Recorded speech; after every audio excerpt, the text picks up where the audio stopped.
चलिए अब ये कोई भी प्रकाश आप जानते हैं कैसे चलती है, सीधी रेखा में चलती है, सीधी रेखा में चलती है। प्रकाश का परावर्तन पर है ना, प्रकाश का परावर्तन सबसे अच्छा परावर्तन, जितना चिकना सतह होगा वहां सबसे अच्छा परावर्तन हो रहा होगा, नहीं तो किसी भी अपारदर्शी कोई वस्तु होना चाहिए जिससे प्रकाश पार नहीं करे तभी परावर्तन होगा ना, नहीं तो किसी भी अपारदर्शी वस्तु से जब प्रकाश आती है तो इसे टकराती है और टकरा करके वापस जिस माध्यम से आई है, जिधर से आई है उधर ही रह जाती है। नहीं आपको बताया है कि जो आने वाली प्रकाश है इसको आपतित किरण कहते हैं, इंसिडेंट रे कहते हैं, इंसिडेंट रे। नहीं अगर टकरा कर वापस में इसको परावर्तित किरण कहते हैं, रिफ्लेक्टेड रे कहते हैं, नहीं रिफ्लेक्टेड रे कहते हैं। बीच में एक अभिलंब, बीच में एक अभिलंब जिसका है, नहीं और इसके बाद आप जानते हैं कि आपतित किरण आइए हो गई परावर्तित किरण, बीच में ये जहाँ पे टकराई है इसको क्या कहते हैं, आपतन बिंदु कहते हैं, आपतन बिंदु।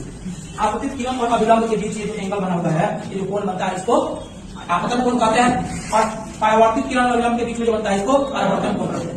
इसको एंगल आई लिखा जाता है क्योंकि ये इंसिडेंट रे है, नहीं ये रिफ्लेक्टेड रे है, इसलिए इसको एंगल आर लिखते हैं। नहीं दो नियम आपको बताए थे, नहीं परावर्तन का आपतित किरण, परावर्तित किरण और अभिलंब तीनों एक ही समतल में होते हैं। दूसरा रूल कि एंगल आई बराबर एंगल आर होता है, नहीं आपतन कोण जो है वो परावर्तन कोण के बराबर होता है, आपतन कोण परावर्तन कोण के बराबर होता है। ठीक बात है। कल आपको ये बताएं सबसे इंपॉर्टेंट ये सवाल है कि यदि प्रकाश का परावर्तन होता है, नहीं तो प्रकाश के किस चीज में थोड़ा सा बदलाव आएगा और कौन नहीं बदलेगा, प्रकाश में क्या नहीं बदलेगा जब प्रकाश का परावर्तन हुआ है, बताइए ये मुख्य बिंदु करके लिखवा है।